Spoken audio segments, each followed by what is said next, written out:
नमस्कार, आप देख रहे हैं डीपीडी न्यूज और मैं हूं आपके साथ शिवानी शर्मा। एक बार फिर सहारनपुर की छोटी बड़ी हर खबरों के साथ। उम्मीद है आपने हमारे चैनल को सब्सक्राइब जरूर कर लिया होगा।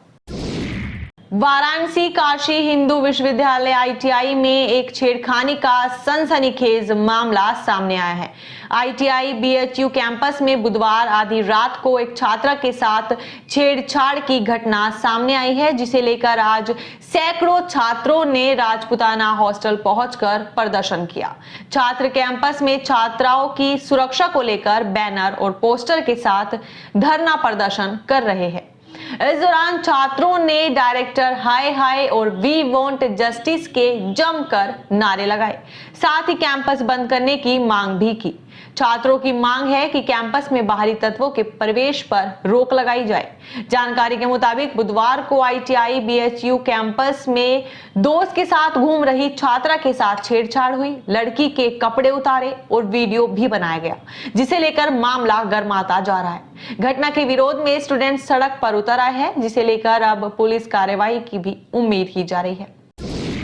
समाजवादी पार्टी के मुखिया एवं पूर्व मुख्यमंत्री अखिलेश यादव आज देवबंद में पूर्व विधायक माविया अली के बेटे की शादी समारोह में शामिल होने पहुंचे, जहां कार्यकर्ताओं ने उनका गर्मजोशी के साथ नारेबाजी करते हुए स्वागत किया। इस दौरान बड़ी संख्या में विधायक और समाजवादी पार्टी के नेता मौजूद रहे। समाजवादी के राष्ट्रीय अध्यक्ष एवं पूर्व मुख्यमंत्री अखिलेश यादव के देवबंद आगमन के मद्देनजर नगर में सुरक्षा व्यवस्था चाक चौबंद रही। इस दौरान सपा सुप्रीमो अखिलेश यादव ने केंद्र और प्रदेश की भाजपा सरकार पर भी जमकर निशाना साधा। उन्होंने कहा कि प्रदेश की भाजपा सरकार जनता की आवाज उठाने वाले सपा के नेताओं पर फर्जी मुकदमे दर्ज कर रही है, लेकिन समाजवादी के लोग किसी भी सरकार से नहीं डरते। उन्होंने कहा, आजम खान के मामले में भाजपा सरकार की दमनकारी नीति का जवाब जनता देगी। लोकसभा चुनाव में केंद्र में गठबंधन की सरकार बनना तय है।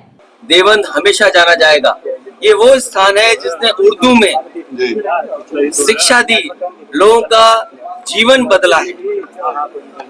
ऐसी जगह आकर के अपने कार्यकर्ता नेताओं से मिलने के बाद मुझे पूरा भरोसा है कि जो समाजवादी सिद्धांत है कि गंगा जमनी तहजीब, जो भाईचारा, जो आपसी प्रेम है, उसको वापस लौटाने के लिए समाजवादी लोग लगातार काम करते रहेंगे। और मुझे उम्मीद है कि देवबंद ही नहीं बल्कि सहारनपुर और आसपास आने वाले समय में भारतीय जनता पार्टी को हटाने का काम करेंगे। सर, 65 को लेकर आपने संकेत दिए हैं 65 सीटों पर लड़ने के लिए 15 सीटों आप गठबंधन को देना चाह रहे हैं। क्या लगता है कि गठबंधन संतुष्ट हो पाएगा उन 15? अभी तक जितने भी गठबंधन समाजवादी पार्टी ने किए हैं, समाजवादी पार्टी कोशिश रही है कि गठबंधन के सहयोगी दलों का पूरा सम्मान किया जाए। और मैं आज आपके सामने कह रहा हूँ, और जो भी हमारे गठबंधन के साथी हैं कभी पहले निराश नहीं हुए, आगे भी निराश नहीं होंगे। सवाल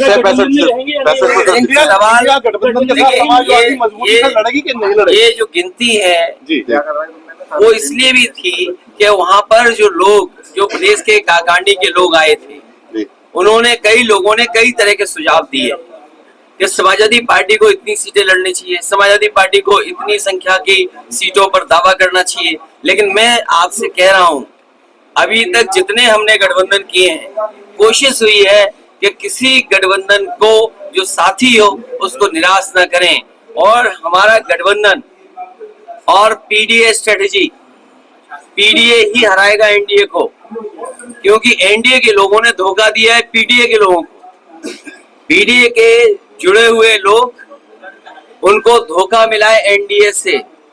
आज पिछड़े, दलित, अल्पसंख्यक, मुसलमान भाई सबसे ज्यादा पीड़ित हैं और सबसे ज्यादा न्याय हुआ उनके साथ।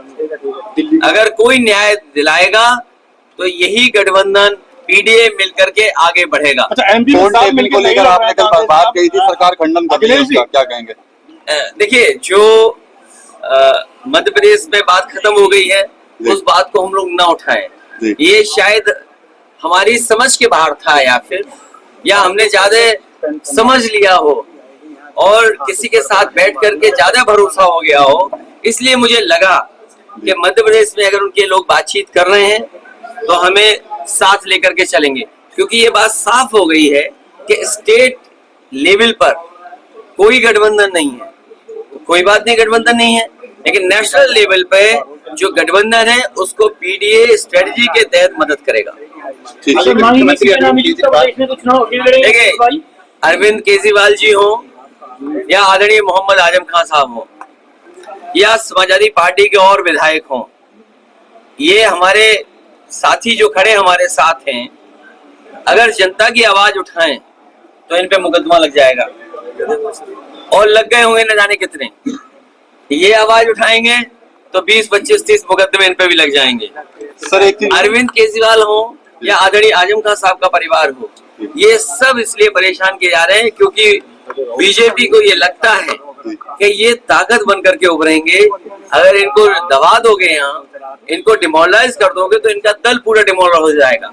लेकिन हमें भरोसा जनता पर है, हमें भरोसा न्यायालय पे है कि एक दिन उन्हें न्याय जरूर मिलेगा। सर आजम खान साहब के मामले पे एक चीज फैलाई जा रही है कि समाजवादी पार्टी मदद नहीं कर रही है, कांग्रेस मदद के लिए। मैं आपसे कह रहा हूँ कि समाजवादी पार्टी पूरी मदद कर रही है और कभी भी किसी की, जब किसी के ऊपर किसी तरह का संकट हो, ये मेरे लिए नहीं, जो लोग संकट में किसी का लाभ उठाना चाहते हैं उनसे बड़ा दुश्मन कोई नहीं हो सकता। समाजवादी पार्टी मदद कर रही है और मदद करती रहेगी। सहारनपुर के देहरादून रोड पर एक बाइक और कार की जोरदार भिड़ंत हो गई, जिसमें बाइक सवार गंभीर रूप से घायल हो गए। घटना सहारनपुर के थाना बिहारीगंज क्षेत्र मोहंड की है, जहां तेज गति से आ रही कार ने बाइक सवार को टक्कर मार दी।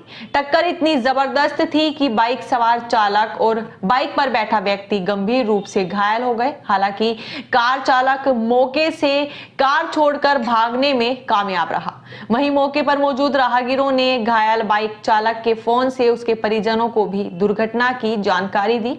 इसके साथ ही घायलों को अस्पताल में भर्ती कराया गया और घटना की सूचना पुलिस को दे दी गई। दुर्घटना स्थल पर आने जाने वाले राहगीरों की भारी भीड़ उमड़ पड़ी।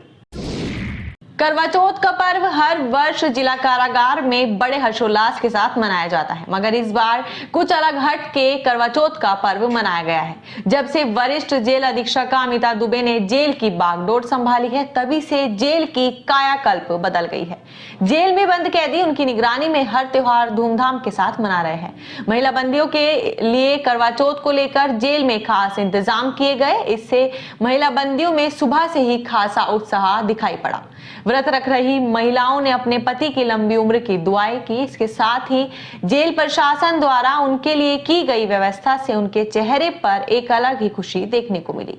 महिला बंदियों में बबली पत्नी मदन, मुन्नी पत्नी कदम, चांदनी पत्नी रदरू और कुछ महिला बंदी अनुराधा, मौसम, सोनिया, रेणु, रेखा, सुषमा, आशु, रोजी, नीलम, जिनके पति कारागार में निरुद्ध नहीं है, ने भी करवा चौथ का व्रत रखा। इस दौरान महिलाओं ने वरिष्ठ जेल अधीक्षक अमिता दुबे को भी धन्यवाद अर्पित किया। सहारनपुर पुलिस द्वारा हत्या की घटना का सफल अनावरण करते हुए हत्यारोपी अभियुक्त को गिरफ्तार कर उसकी निशानदेही पर हत्या में प्रयुक्त आला कत्ल डंडा बरामद किया गया। प्रेस वार्ता में सहारनपुर के एसपी सिटी अभिमन्यु मांगलिक ने बताया कि थाना रामपुर मनिहारन सहारनपुर पुलिस द्वारा हत्या की घटना का सफल अनावरण करते हुए हत्यारोपी अभियुक्त वंश उर्फ काला, पुत्र ललित उर्फ पिक्का, निवासी ग्राम नलहेड़ा, गुर्जर, थाना रामपुर मनिहारन को गिरफ्तार कर उसकी निशानदेही पर हत्या में प्रयुक्त आला कत्ल डंडा बरामद कर लिया गया है। उन्होंने बताया कि 31 अक्टूबर 2023 को वादी प्रमोद कुमार पुत्र नकली राम, निवासी ग्राम नलहेड़ा, गुर्जर, थाना रामपुर मनिहारन, जनपद सहारनपुर द्वारा आरोपी के खिलाफ थाने पर लिखित सूचना दी गई थी, जिस पर वरिष्ठ पुलिस अधीक्षक सहारनपुर द्वारा तत्काल घटना का संज्ञान लेते हुए घटना के अनावरण एवं अभियुक्त की गिरफ्तारी के लिए निर्देश दिए गए थे। निर्देश पर थाना रामपुर मनिहारन सहारनपुर पुलिस द्वारा हत्या की घटना का सफल अनावरण करते हुए हत्यारोपी को गिरफ्तार कर लिया गया है। जी 30 तारीख की सुबह सूचना मिलती है रामपुर मनिहारन पुलिस को कि मनानी स्टेशन के पास एक खेत है, वहाँ पे एक डेड बॉडी मिली है। वहाँ पे तुरंत सूचना पाते ही पुलिस मौके पे पहुँचती है। मौके पहुंचने के बाद शव को अपनी कस्टडी में लिया जाता है और उसको आइडेंटिफाई कराने का प्रयास किया जाता है। आसपास के लोगों से पूछताछ करने पे ही शव को आइडेंटिफाई कर लिया जाता है। शव सचिन कुमार के नाम से आइडेंटिफाई होता है, जो गांव नलेड़ा गुजर का रहने वाला है। उसके पिता मौके पर आते हैं, पूरी घटना उनको बताई जाती है, तो उनके द्वारा तहरीर प्राप्त करके ये पता किया जाता है कि आखिरी बार ये जो मृतक है वो अपने दोस्त वंश उस काला के साथ देखा गया था। वही उसको उसके घर से लेके गया था। साथ में इनका उठना बैठना था, पुराने दोस्त यार थे। और इन्होंने जिस दिन 29 तारीख की दिन में इन्होंने दोपहर को एक ठेके से फ्रूटी की शराब ली है। उसके बाद इन्होंने साथ में शराब बैठ के पी है। कुछ इस तरह इनकी गाली गलौज इनके बीच में हुई, जिसकी वजह से ये वंश उर्फ काला ने पास में ही पड़ा हुआ डंडा इसके सर पे मार दिया, जिसकी वजह से उसकी हत्या हो गई। सर क्या पूर्व से ही इनमें कुछ आपसी रंजिश चलती आ रही है, केवल गाली गलौज में ही हत्या का कारण? जी, पूछताछ में इन्होंने बताया कि काफ़ी इन्होंने ड्रिंक कर रखी थी, इसको होश नहीं था कि वो क्या कर रहा है। और जो अभी प्रिलिमिनरी बात निकल के आई है वो यही आई है कि इन्होंने उस टाइम पे गाली गलौज हुई थी और हीट ऑफ द मोमेंट में ही उसके सर पे उसने चोट मारी, जिसकी वजह से उसकी हत्या हो गई। सहारनपुर नगर आयुक्त गजल भारद्वाज के निर्देश पर आज सहायक नगर आयुक्त व अतिक्रमण प्रभारी शिवराज सिंह के नेतृत्व में निगम अधिकारियों ने पुल कम्बोहान पर करीब 1 दर्जन दुकानों पर प्रतिबंधित पॉलिथीन की जांच के लिए आकस्मिक छापा मारा। 2 दुकानों से 35 किलो प्रतिबंधित पॉलिथीन बरामद की गई, जिसके बाद दोनों दुकानदारों पर 10-10 हजार रुपए का जुर्माना लगाया गया। कार्रवाई के दौरान प्रवर्तन दल प्रभारी कर्नल BS नेगी, नरेश चंद्र, प्यार सिंह, रणदीप, विक्रम, प्रवीण, नवाबुद्दीन, प्रदीप व शिव कुमार आदि मौजूद रहे। साथ ही अतिक्रमणकारियों को चेतावनी दी गई कि यदि उसके द्वारा दोबारा अतिक्रमण किया गया तो उसके खिलाफ मुकदमा दर्ज कर कार्रवाई की जाएगी और भारी जुर्माना भी लगाया जाएगा। थाना कोतवाली देहात पुलिस द्वारा 2 वांछित अभियुक्तों को गिरफ्तार किया गया। वरिष्ठ पुलिस अधीक्षक सहारनपुर के निर्देशन में वांछित अभियुक्तों की गिरफ्तारी हेतु चलाए जा रहे अभियान के क्रम में थाना कोतवाली देहात पुलिस टीम द्वारा एक वांछित अभियुक्त अनस पुत्र नाथू निवासी दूधगढ़ थाना चिल्काना व दूसरे वांछित अभियुक्त समीर उर्फ समर पुत्र अशफाक निवासी ग्राम धोलाहेड़ी थाना चिल्काना को गिरफ्तार किया गया है। प्रकरण के संबंध में 9 आरोपियों को पूर्व में ही गिरफ्तार कर जेल भेजा जा चुका है। पूछताछ करने पर अभियुक्तों द्वारा बताया गया कि हम सभी लोग आपस में षड्यंत्र कर बिना राजस्व की धनराशि अदा किए बिना रॉयल्टी के खनिज का भंडारण व परिवहन कर अवैध रूप से धन अर्जित करते हैं और पकड़े जाने पर स्टोन क्रशर मालिकों की मिलीभगत से खनिज परिवहन की फर्जी तरीके से रॉयल्टी तैयार कर अपना बचाव कर लेते हैं। एडवाइजर से यहाँ आपको दुकान, मकान, प्लॉट, कोठी खरीदने या बेचने के लिए अच्छी सलाह दी जाएगी। कॉन्टेक्ट नंबर है 9350780785 या 9045853506। इन नंबर पर आप व्हाट्सएप या कॉल करके संपर्क कर सकते हैं और पा सकते हैं अच्छी सलाह। वीडियो में अंत तक बने रहने के लिए आपका शुक्रिया। हमारी वीडियो को लाइक एंड शेयर करना ना भूलें और वीडियो आपको कैसी लगी कमेंट में जरूर बताएं।